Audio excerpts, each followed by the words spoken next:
Começa mais um bloco Saúde do Homem com o professor Dr. Marcos Tobias Machado, da Uroproctor de São Caetano do Sul. Professor, o tema de hoje é câncer de bexiga e tem muita novidade por aí, né? O que o senhor pode dizer a respeito do tratamento, da cirurgia para esse tipo de problema? Boa tarde a todos, é um prazer estar aqui com vocês hoje. Na verdade, o câncer da bexiga, quando você colocando aí, contemporizando dentre os cânceres urológicos, é o segundo mais frequente, né, depois do câncer de próstata, e ele está diretamente associado à idade, né, normalmente pacientes acima de 60 anos de idade apresentam, e o hábito do tabagismo.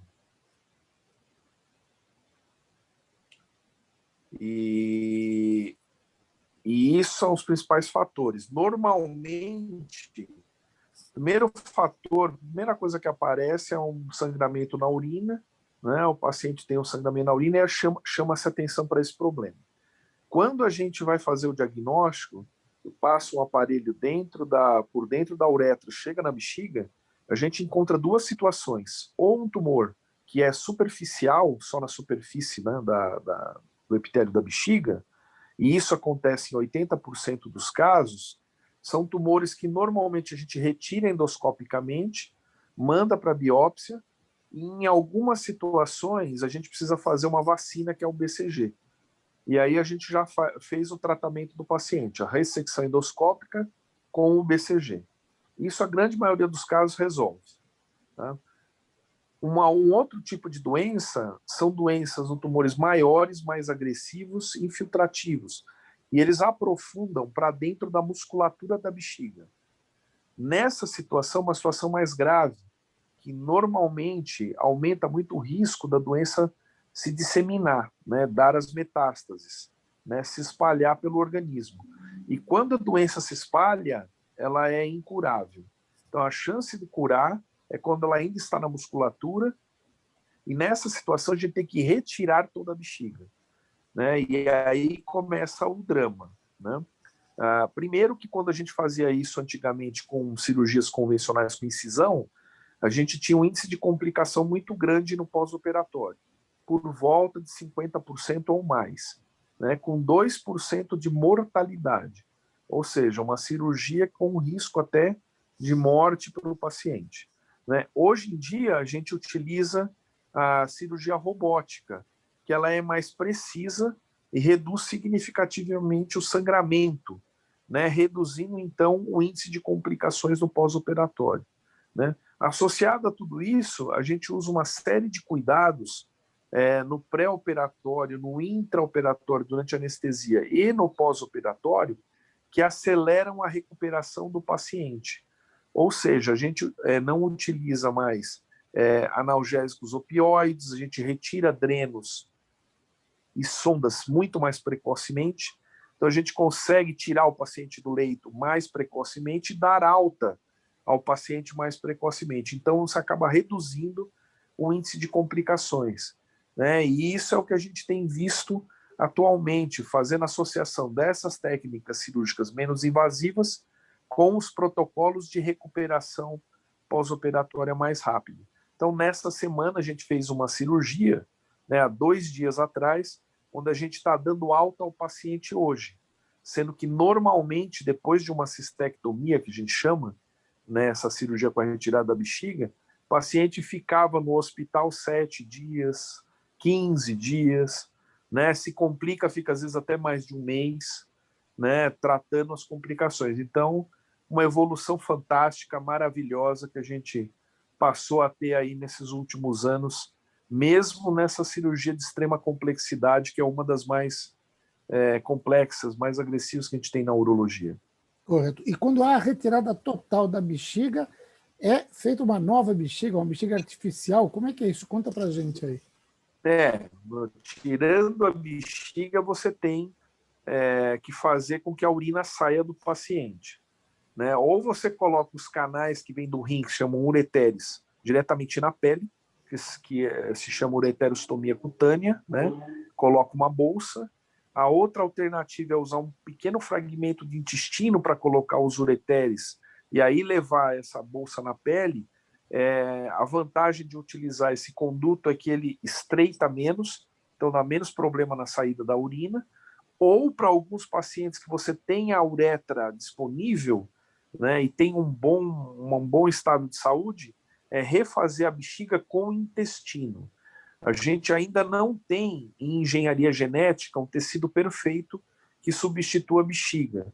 Né? O trato urinário faz muita pedra, né, com tecidos. Já foi tentado utilizar uma série de tecidos e não tem um bom resultado. Então, a gente usa o próprio intestino, né, reconforma ele, abre parte do intestino, faz com que ele fique mais circular, parecendo uma bexiga, e coloca os uretérios diretamente nesse intestino e essa bexiga neoformada na uretra. Né? Obviamente que essa bexiga não tem contratilidade, controle. Né? O paciente tem que fazer prensa abdominal, um pouco de esforço e relaxar a uretra, e aí ele consegue ter o esvaziamento completo dessa bexiga. Com o treinamento apropriado fica muito bom.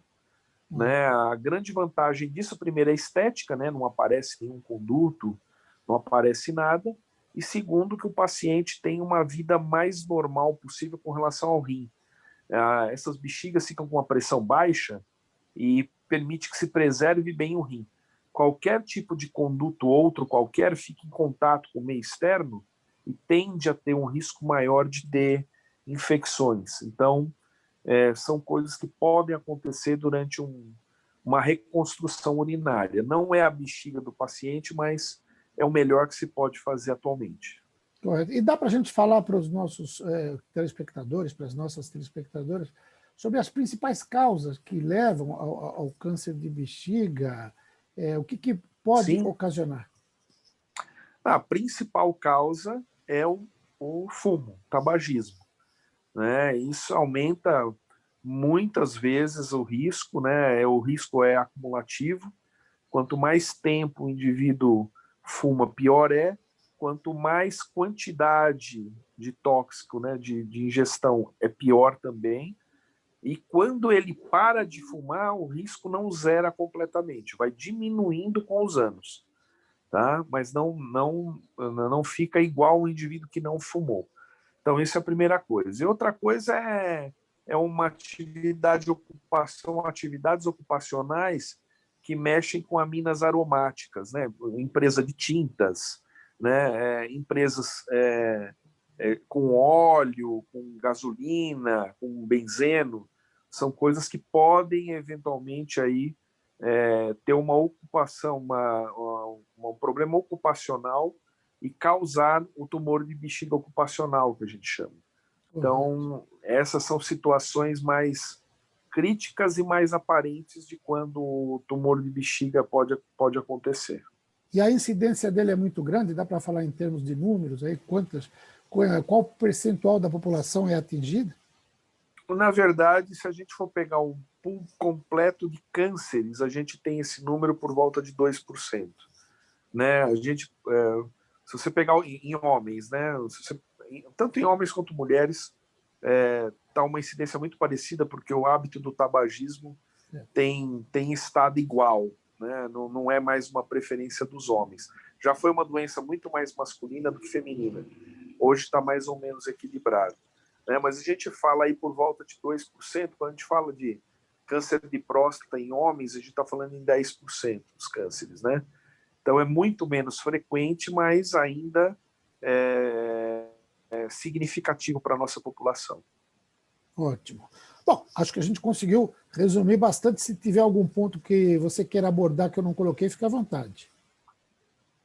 Eu acho que o importante é fazer a prevenção, né? Vir sempre ao médico, um exame de urina que a gente faz de rotina na consulta urológica pode detectar uma hematuria microscópica, né? Isso é mais importante em pacientes acima de 50 anos e que fumam, mas a gente faz também ultrassonografia, que é um exame de triagem que pode mostrar um rim dilatado ou um pequeno tumor na bexiga já acima de 1 centímetro, o ultrassom pode detectar, né? E fazer a consulta de rotina anual do seu urologista pode auxiliar a fazer um diagnóstico precoce desse tipo de doença, que enquanto é pequeno e superficial, a gente praticamente cura quase todos os pacientes, né? Ainda que tenha um índice de recorrência, de ficar indo e voltando várias vezes, o índice de cura, de chance de controle da doença é muito grande. Quando a doença já infiltra a musculatura, já é esse cenário mais grave que a gente descreveu hoje aqui, desse paciente recentemente tratado. E aí, nesse cenário, a coisa muda, né? Tirando a bexiga e achando que não tem, nos exames subsidiários, nenhuma metástase, metade desses pacientes vão apresentar essa metástase em 5 anos e vão falecer da doença. Então, a gente consegue curar praticamente 50%, 70% hoje, utilizando quimioterapia no pós-operatório, a gente consegue controlar. Então, é uma doença onde a gente perde vidas. Então, precisa fazer check-up, precisa acompanhar para fazer diagnóstico precoce e a chance de curabilidade. Tá ótimo. Professor, muito obrigado por mais essa entrevista. Até a próxima. Prazer. Até mais, Joaquim. Até a próxima. Professor Dr. Marcos Tobias Machado, da Uroproctor, de São Caetano do Sul, falou com você.